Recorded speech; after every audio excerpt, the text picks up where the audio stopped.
you still struggling with delayed transactions and high fees? There is a better way with LemFi. Send money with ease from UK, US, or Canada to Nigeria. Your money arrives in minutes, not days. Use the code on the screen to get a cashback when you send money home.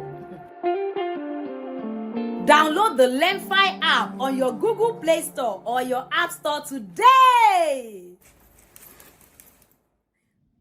Your Excellency, the authentic, one and only official First Lady of Lagos State, Dr. Mrs. Claudiana Ibijoke Sanwoolu. Mama, ẹ ti dá wàhálà lẹ̀ o, ẹ ti dá wàhálà lẹ̀ ní inú Lagos State. Ọ̀nà tí ẹ fi dá wàhálà lẹ̀, òun ni program tí ẹ gbé kalẹ̀ ní àná 12th of August 2024 tàwáì tí wọ́n ní reach out or lọ sí inú gbogbo local government ní inú Lagos State láti fún àwọn obìnrin ní free antenatal and free maternity ní inú Lagos State. So ìdí èyí wọ́n ní gbogbo àwọn olóyún tí wọ́n wà ní orí waiting list fún abortion ní inú Lagos State, wọ́n ní about 80% of them wọ́n ti withdraw, wọ́n náà wọ́n ṣe oyún mọ́ títorí program tí First Lady ìyàwó governor wa Mrs. Ibijoke Sanwoolu tí ẹ gbé kalẹ̀ pé olóyún á gba free antenatal and free maternity ní inú Lagos State, including ẹni tó bá ní cholera wọ́n ní free lè ṣe treatment fún gbogbo àwọn obìnrin.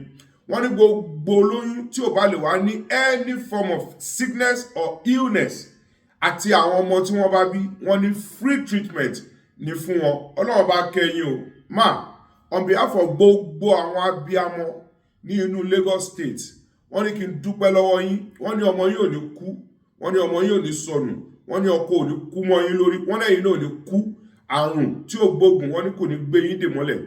Gbogbo àwọn abiyamọ àwọn olóyún ní inú Lagos State, wọ́n ní kí n dúpẹ́ ní ọwọ́ yín pé free treatment, free antenatal, free cholera treatment fún gbogbo olóyún àti àwọn ọmọ wọn tí wọ́n bá bí. Wọ́n ní bákan náà ẹ tún wá distribute nǹkan tí wọ́n ń pè ní maternity kit. To be honest, èmi ò tètè understand ẹ̀ ìgbà tí wọ́n ní maternity kit.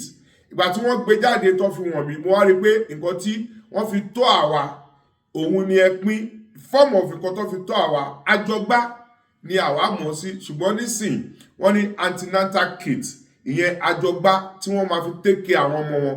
Ọlọ́run bá túbọ̀ máa kẹ́yìn o. Ma, ṣe rí gbogbo àwọn obìnrin ní inú Lagos State, wọ́n ní dúpẹ́ lọ́wọ́ yín o, but wọ́n ní kí n tún appeal sí yín pé kẹjọ kẹ bá ọkọ yín sọ̀rọ̀ kí ẹ engage àwọn obìnrin mọ́ ní inú Lagos State, pé kí ẹ empower àwọn obìnrin.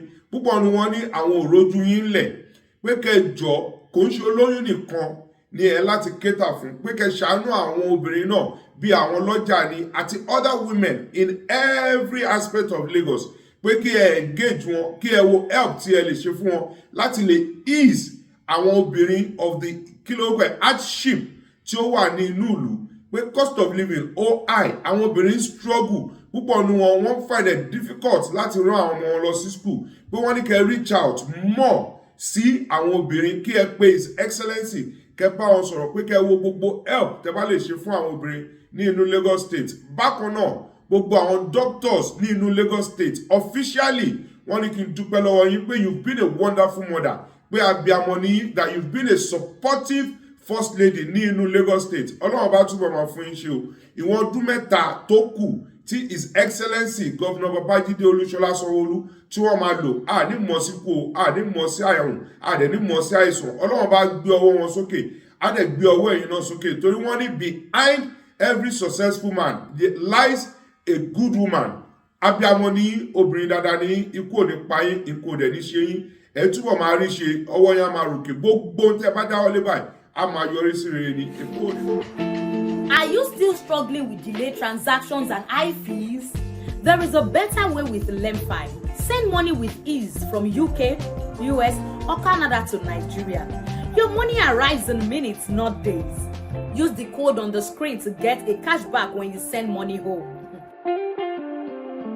Download the Lemfi app on your Google Play Store or your App Store today.